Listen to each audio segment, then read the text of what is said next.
Someone from the crowd answered, "Teacher, I brought my son to you, for he has a spirit that makes him mute, and whenever it seizes him, it throws him down, and he foams and grinds his teeth and becomes rigid. So ask your disciples to cast it out," and they were not able. And he answered them, "O faithless generation, how long am I to be with you? How long am I to bear with you? Bring him to me." And they brought the boy to him. When the spirit saw him, immediately it convulsed the boy, and it fell on the ground and rolled about, foaming at the mouth. And Jesus asked his father, "How long has this been happening to him?" And he said, "From childhood. So often cast him into the fire and into water to destroy him. But if you can do anything, have compassion on us and help us." And Jesus said to him, "If you can, all things are possible for one who believes." Immediately the father of the child cried out and said, "I believe. Help my unbelief." I believe, but help my unbelief. A strange thing to say. Either you believe or you don't, right? Either you are or you aren't. Either you think he can or he can't. But I think the father in the story has the perfect response. I read it this way. He's on a spectrum. He's on a continuum. If full belief is over here and unbelief is over here, he's somewhere in the middle.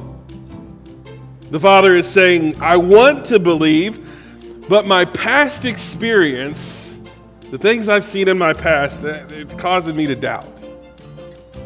I think he's saying, I believe in my head, I've got all the information, I've got all the data, but my heart is lagging behind. I haven't quite given my heart over to this.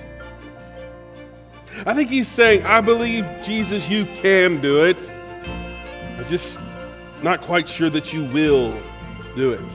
You ever been there? Or maybe you're like me and you go, today I believe, tomorrow's going to be difficult. Tomorrow I'm going to have some troubles. Or you might say, I do believe a lot of things, but I still doubt some things. Or maybe you say, I believe that for other people, I just don't think it's possible for me. And so Jesus sets about to heal this child. And you know, Jesus has got a lot of tools in the toolbox when it comes to healing. Lots of different ways he can get it done, right? You remember this? Sometimes he spits and makes mud.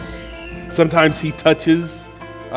Sometimes he calls things out. But he doesn't do anything wild here. There's no spitting, there's no mud, there's no pigs. There's no magic spells or words, incantations. Jesus just prays. And what I think is interesting in this story is that absolutely everybody in the story had access to the power that Jesus had. Even the doubters. And the disciples, they're really frustrated because they've cast out demons before. They've done what Jesus told them to do. They acted in the way, they did the thing, they did it just right, and this is not working. And do you remember what Jesus says to them at the very end? Well, this kind can only come out through prayer. This kind cannot be driven out by anything but prayer.